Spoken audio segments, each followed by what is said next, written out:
Hello there, my name's Dean Huff. I'm a patient advocate. I just wanted to make a response video to do with your tweet saying how Professor Emma Crosby was wrong about women enduring outpatient hysteroscopy. Well, I just wanted to give a list of three resources, three links. One is to an interview with Dr. Sundar at Bart Hospital Trust. She's a gynaecologist there. She does them on a regular basis, and she speaks very honestly, and even the things I don't quite 100% agree with, I understand there's nuance to, and she's on the right track. Very honest, very good interview. Second one is Care Opinion. That's where people can write in or email in their experiences, negative or bad or neutral experience of healthcare across the country. And there are some very, very bad experiences of outpatient hysteroscopy. And there are some good ones, although one hospital has flooded them because they've given women the leaflet saying, "Oh, please tell your story on Care Opinion." But if you scroll back a bit, you'll find the ratio is about 2 good ones to 1 bad one, which is statistically about right, because the one easily found on Science Direct for outpatient hysteroscopy in Canada shows 30% suffer severe pain. The one in Cairo shows 30% suffer severe pain. The VAST trial in Birmingham says 25% suffer severe pain. However, when you factor in the 5% that withdrew from the trial, it's 30%, and that's quoted by Dr. Mary O'Connor, a quite renowned gynaecologist.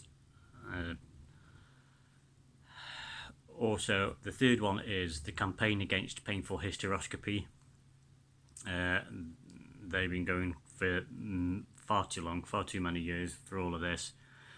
And they also did a patient survey with just a few Facebook ads, and they got 1,500 bad experiences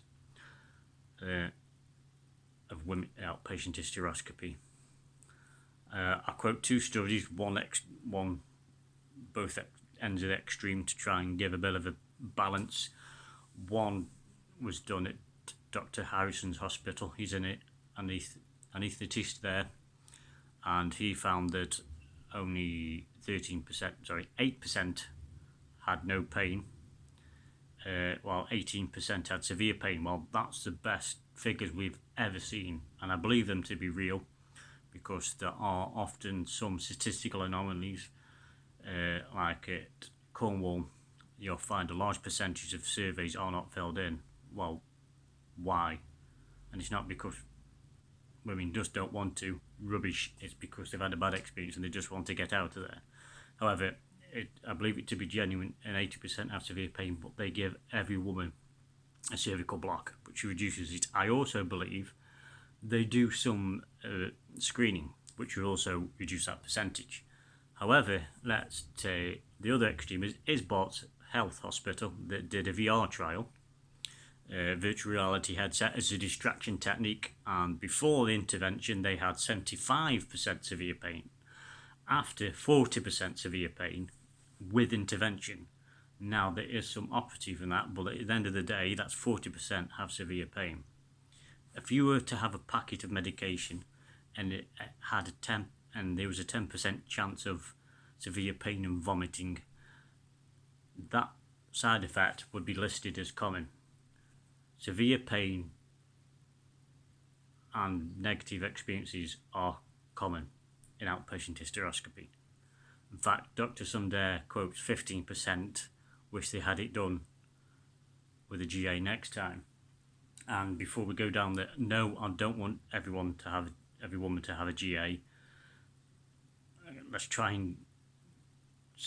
In fact, I saw a testimony recently that said she would have tried it with gas and air, but they said no, GA or nothing. So if you had a GA, I want to admit that there's a problem and try and develop something in between, which is why Professor Emma Crosby knows about women's experiences and knows that women do endure this, even if there is no pain, which is statistically very unlikely, even if there is no pain. This is a very invasive procedure. Women do endure it.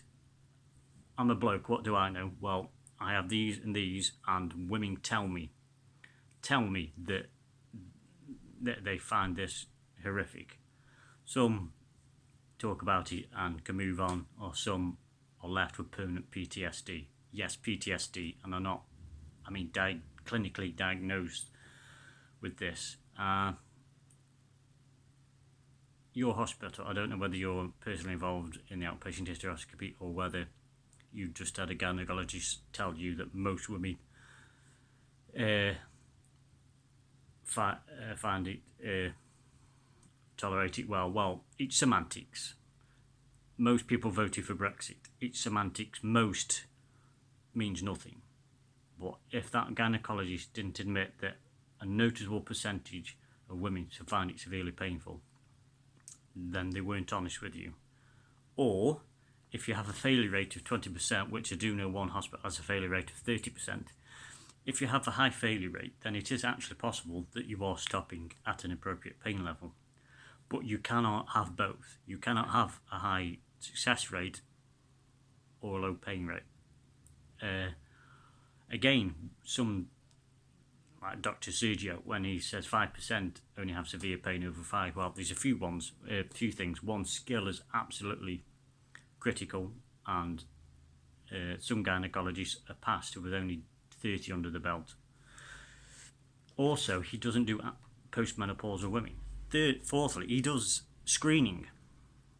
The issue is some hospitals put 98% of women through outpatient first. 98% of women aren't suitable. I'm not saying it's a low percentage, but it's not 98. So anyway, I would like a conversation. I have a feeling that you're probably just going to block me, but I would like a conversation about this, and I will try and supply as much evidence as possible, and I will post this first before my friends see this, because there's the possibility that quite a few women will post and say, do you know the experience that I've had? Does not, why are you being so dismissive? I fully understand that, because that tweet didn't come across particularly well, but that's another matter. Thanks, bye.